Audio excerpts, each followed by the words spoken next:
Hello, everybody, and thank you for tuning in to the Liberty Report. Today's the day we do Mythbusters. Co-host is Chris Rossini. Chris, welcome to the program. Great to be with you, Dr. Paul.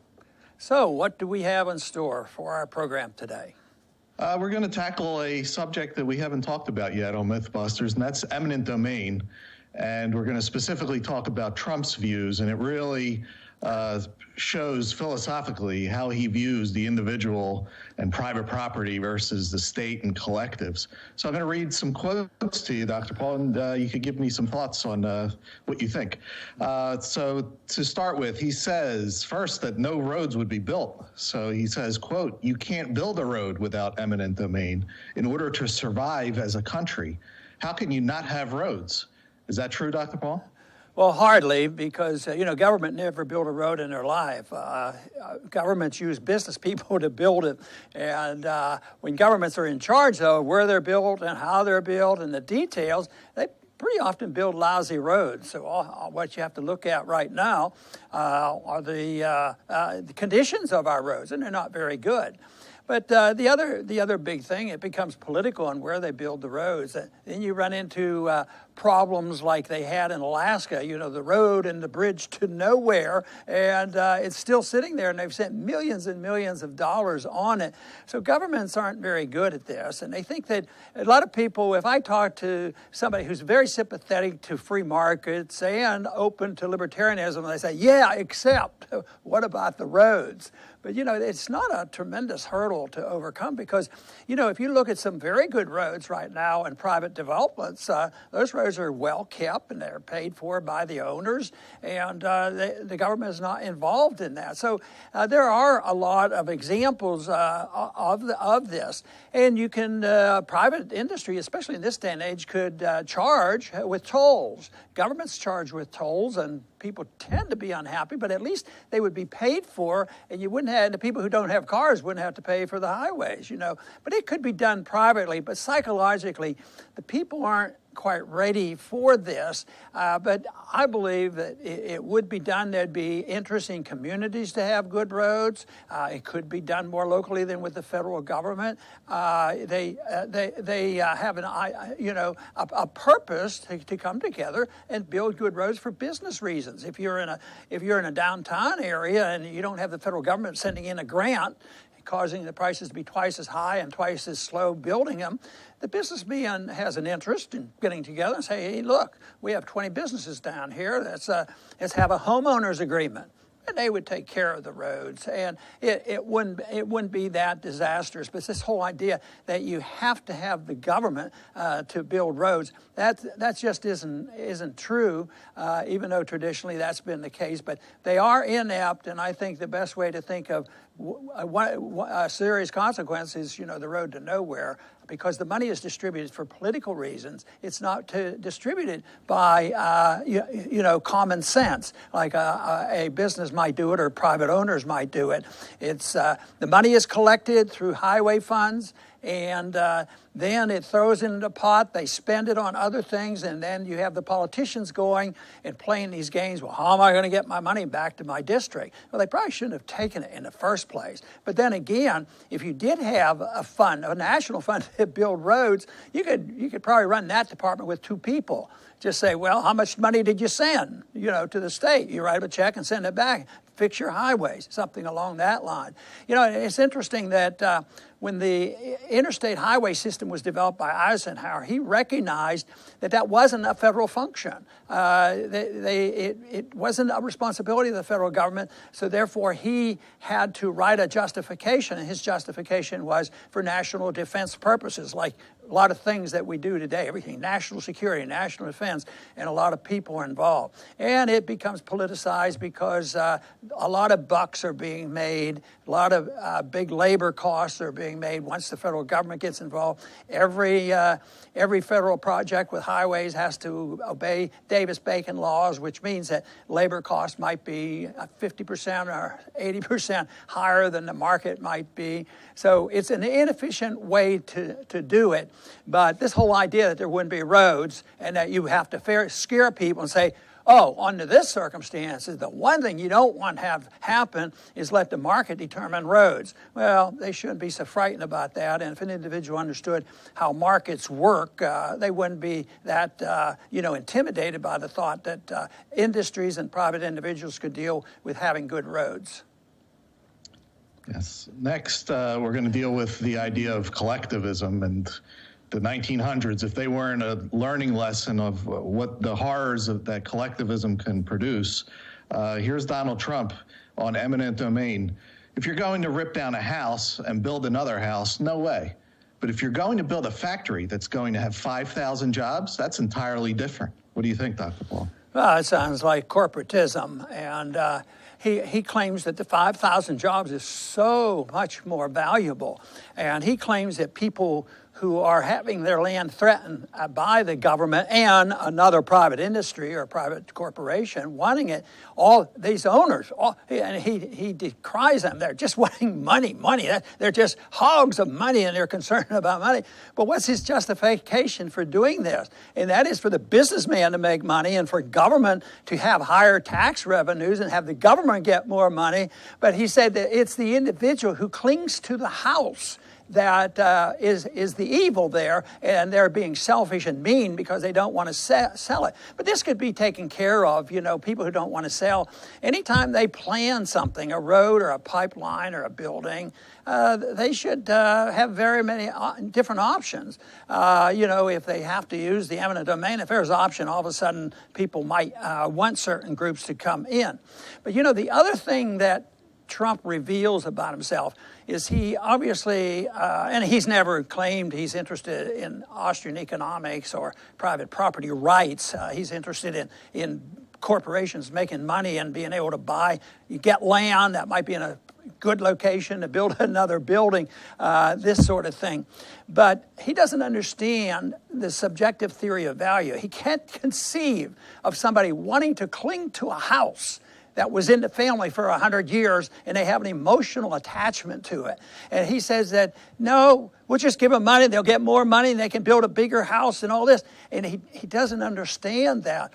But which means that he's a throwback to actually the Adam Smith days and the Karl Marx's day, because they believe that a house or whatever you build, the value is based on the labor. So if you have two houses that are identical, but one has this emotional attachment, has a greater value to the family, and there's a psychological benefit, that is different. And that's called the subjective theory of value, and that's what Austrian economists believe in, and that value is set by that and not by the labor that goes into it. That's why he's missing the boat on here, and he dismisses individuals and private property owners, and he looks at it in a collective sense. How do the corporations make profits? And he's right that sometimes that might happen. You might get a business and more jobs, and the city got more tax revenue, but it really doesn't justify it. More likely what will happen is they'll go through Kelo example, the Connecticut case, where there was a woman, Suzette Kelo, wouldn't give it up, and she finally lost it, went all the way to the Supreme Court, and they ruled 5-4 that she had to give it up for the benefit of the public. And yet it was another corporation. In this case, it was transferring from one individual to another individual. It wasn't the government coming in and taking it for a government purpose. It was an individual to an individual. They wanted to build a convention center which everybody would just love. Well, 10 years later, it's more than that. Now, it's probably 12 years later. It was never built. She lost her house, and it's a parking lot right now. They had to tear down the house, and so it was a bad economic decision. It was a bad decision on property ownership. It was a bad decision on individual liberty. It was a bad decision for special interests who thought they were going to benefit. So when eminent domain is loose for private industry especially, they're coming in with a club. It's corporatism at its worst. They're in business with the government, and they go to the government and say, hey, look, we're going to have this neat building and 1,000 more people working. They're all going to be paying taxes. How can you argue against that? Well, you can argue the side of liberty, and maybe it'll end up as a mistake, and maybe it would occur without that. Maybe it would occur voluntarily and accomplish getting, a convention center by private sources. You can't ever tell. But just because it disappears doesn't mean that it wouldn't happen. And how much liberty should you sacrifice? And when you sacrifice the principle of private property ownership, that's a big deal. And it looks to me like when people talk about eminent domain being a great thing, they don't have much interest in private property ownership, and they don't have much understanding about what liberty is all about.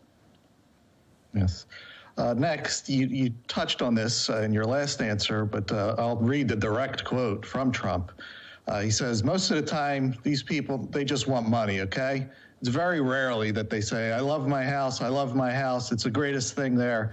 Because these people can go buy a house that's 5 times bigger in a better location. So, Dr. Paul, if government can just take your property, is it really your property to begin with, or do they just view it as theirs and you're basically just a renter? No, I think it reinforces what you're alluding to, and that is that the government owns everything. The people don't. They own your life, and they own your income. The income tax was decried in 1913 when they brought it in, that was a bad thing to do. Even if it was only 1%, they were making the declaration that everything belongs to the government, and they will decide what you can keep. And now today it's very complex, and they have all these rules and regulations and a tax code that nobody can read or understand, dictating on what you can do to keep what is considered your money. So that is the big problem. This is an additional thing that the government starts with ownership of the land, and they will allow you to keep it under certain circumstances. If you want to keep it, then you have to go to court, and not many people can afford to go to court and confront big business and the big corporations or the government because they have a lot more power and clout, and they always couch it in words. Well, it's for the better good of society. Well, I think in terms of what is the better good for the individual and that individual's liberty. So it's entirely different under those circumstances. So I think people should reassess it as an ownership and who owns the land. So if it's eminent domain and it gets carried away, which it seems to right now, because destruction of property can occur just with regulations, and the big argument now is that a takings? And sometimes you get a court ruling that favors that, but it's a takings. I consider the private ownership of land now precarious, because what I claim we do is we don't own our land. We rent our land from the government, and they tell us what we can do with it, and they tell us how to use it, how we can sell it, and all these sort of things. So private ownership of land is not well respected in this country. Eminent domain and a careless attitude about that is responsible for that attitude. Finally, Dr. Paul, we'll try to drill into the major issue, and that's cronyism in this country. It's running wild. And that's the marriage of corporations and the government. They both scratch each other's back, to put it one way. In fact, Trump is putting his eminent domain uses to work. He's already approved the Keystone Pipeline. Is that cronyism, Dr. Paul? Well, yes, it is. He got in on that pretty late, and I imagine they used a lot of eminent domain. The pipeline's, just ready to go. That is more difficult. But yes, he had no problems with eminent domain. But that wasn't what was holding it up, by the far left. They were holding it up because of their understanding of who owns the land. And it's the radical environmentalists that own the land. So it was a contest within the government. So yes, it is something that will hold things up. But you should not permit it. The railroads were an example of this, giving them eminent domain and given land and all these kind of things. And most of the railroads in the early years went bankrupt. It made them less efficient because they got everything for free. Some of the railroads that did it on their own and didn't depend on government subsidies, they were the few that didn't go bankrupt. So eminent domain encourages moral hazard to do the wrong thing. There was an interesting case in 1923 that I thought was fascinating.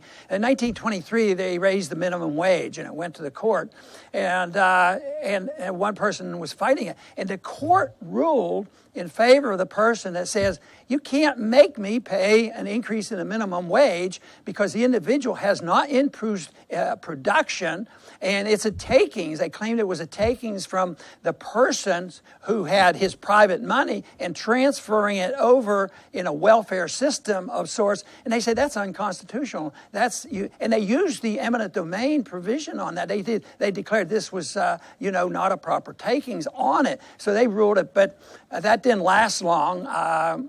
Because Roosevelt changed that later on, and the whole welfare state blossomed into it. So if you look at this as a takings, the whole welfare state is a takings, and I guess our foreign policy is involved in many takings as well.